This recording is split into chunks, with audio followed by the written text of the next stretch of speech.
Welcome back, everyone. This is Thomas Triple T Tie with another new bullish crypto analysis. Before we dig in and take a look at AVAX weekly analysis, remember this is for edutainment only and not to be considered as financial advice.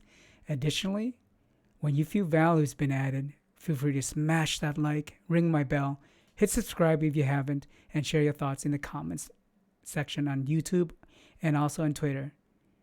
Let's start off by you letting me know what you think about this fresh off the press AVAX video background. I'm coming up with custom ones for different coins so you can easily identify them. So let me know what you think. Let's dig into the news first.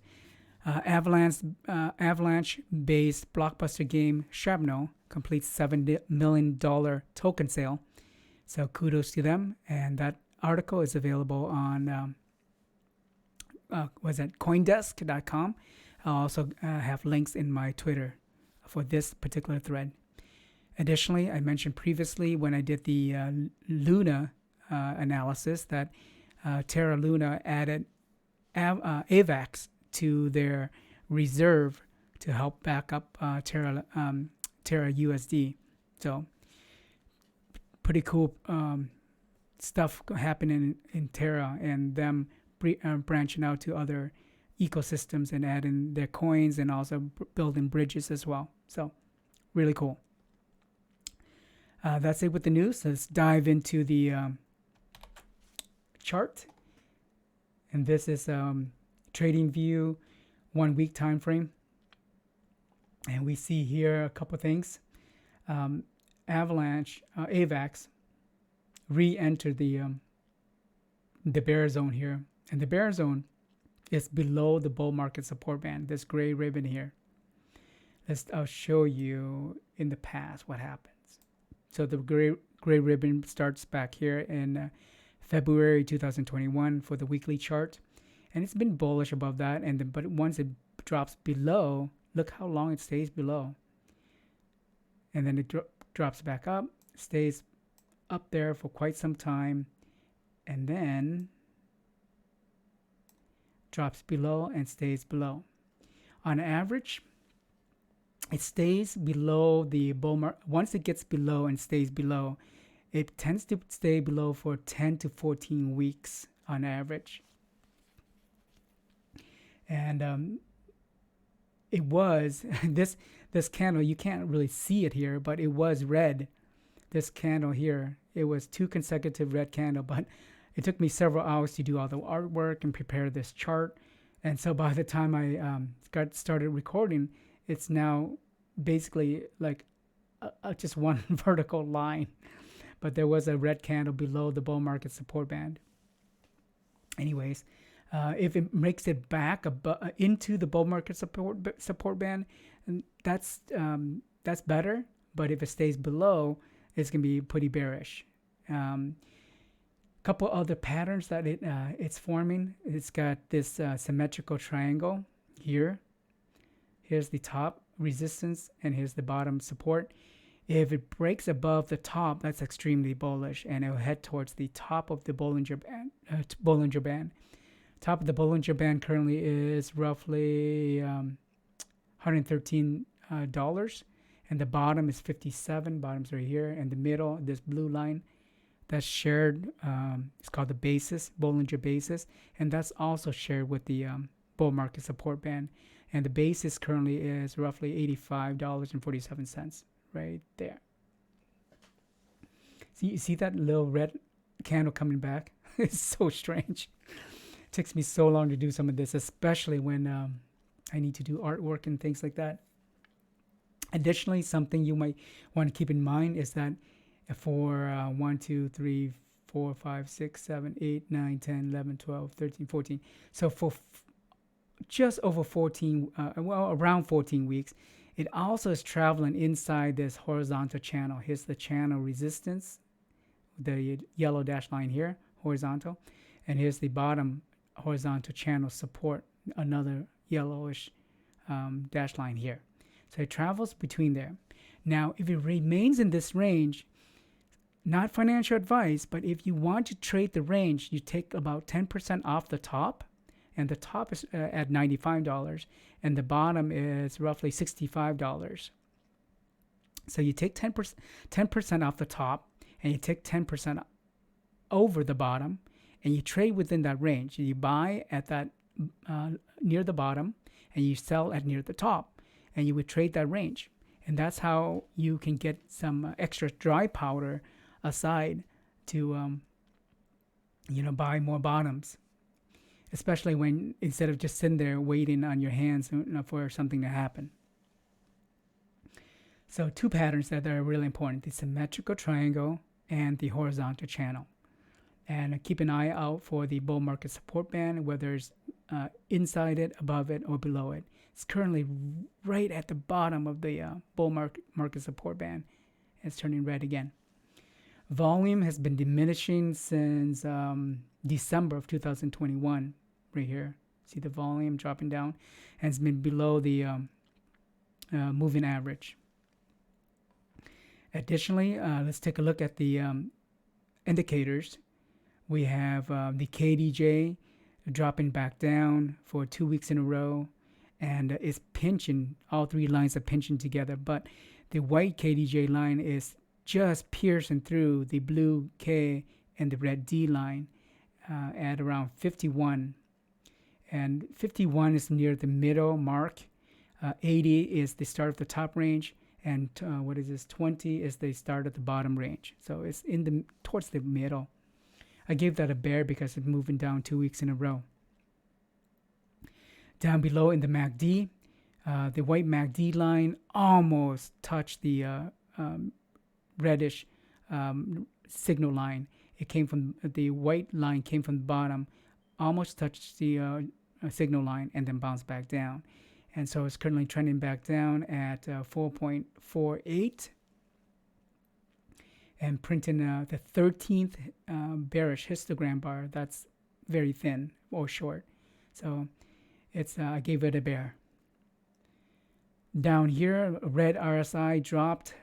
It dropped down, then crashed somewhat sideways to 51. 51 is it's the middle mark. 50 is the middle mark for RSI. So I gave that a crab. The CVD, cumulative volume delta, slid. It slid down, then went somewhat horizontal to 2.223 million, and remains on the upper range of its range. So here you can see the blue line, and here's its bottom, and it worked its way toward the top. You see that? And now it's still near the top, even though it's dropping. So it's got lots of room to move to the downside, but not a lot of room to move to the upside. So something to keep in mind. The white momentum indicator was rising for several weeks in a row, and it finally, in the past 2 weeks, it dropped sharply, and it's currently at 1.5, and I gave that a bear. But as far as the range is concerned, it's kind of, right now, it's in the towards the bottom half of its range. Here's the bottom here, right around here. Here's the top up here, and right now it's near the bottom half. But notice right here, it's critical here. All three lines converge near the top, and that's a very strong signal. And they all went down. So you want to look for when the lines move together, or if sometimes they also move differently too. So you want to keep an eye out for those. But right now, KDJ is trending down. We got CVD trended down, then went horizontal. And then MOM momentum is dropping down, and then we got RSI dropping down, then going horizontal. So there's some horizontal movement, but there's also bearish movement downward too. So overall, my conclusion here is that AVAX is likely to drop between the bottom of the Bollinger bull market support band, so right here, bottom, and the symmetrical triangle support. It's put in higher lows. So it's going to chop right in this area right here. And if it sustains a break back above the bull market support band, that's bullish. And if it breaks below the symmetrical triangle support, that's bearish. And even more bearish if it breaks the horizontal channel support heading towards the 50-day moving average that's rising here. So couple items down here to watch out for as far as strong support. Overall, I gave it a crab with bearish pressure. That's why there's a crab and a bear. Let's take a look at some charts. TVL, here's you can see the graph. AVAX went really for its TVL, rose sharply up right just before 2022 started, like towards the probably this is probably October, November, right around here, and pretty much has been like going sideways with a slight trend down. So it's not, it hasn't been growing. This is 2021. This is about 2021 actually October, November. Yeah, it's been going sideways, slight trend down here. And for the TVL ranking, it's ranked number 4. 7-day change plus 0.34%. 1 month change 1.99, almost 2%. Total TVL is 10.66 billion, and market cap to TVL ratio is 2.02. The lower the better, and 2.02 is near the bottom of the range. 5 is near the top of the range as far as the top 10 is concerned. And here's the heat map showing sell walls on top and buy walls on the bottom. You can see here we got a sell wall. I'll just go over the strong ones. We got one at 125, 120, 110, 100, 85, and those are sell walls. Here are the buy walls. Around 70 and 72, 73 here. Big one, a thick one at 65 area, 55 area. And notice the cumulative volume delta. And these are aggressive buys and sells, and it's pretty reddish right now. So there's more market sells, not limit sells right now. Here's the liquidation levels map, heat map.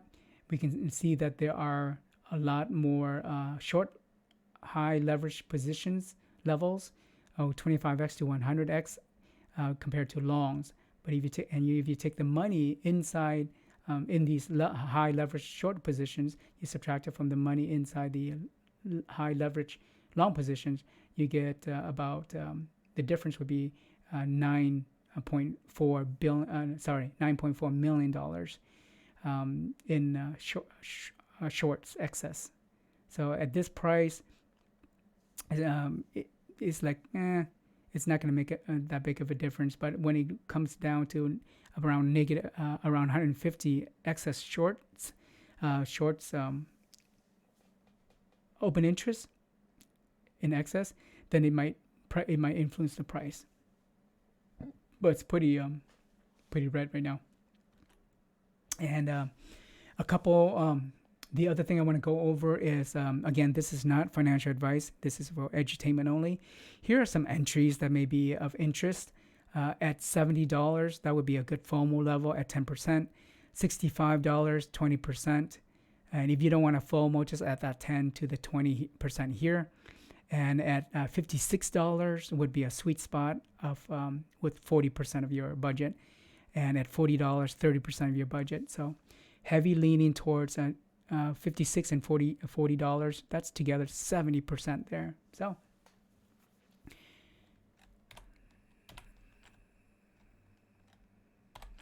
I appreciate your time. Let me know what you think about this background.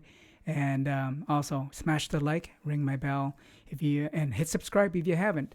And share your thoughts and share my analysis with your friends and family. And this is my last video for the day. I'll see you tomorrow in the next video. Peace.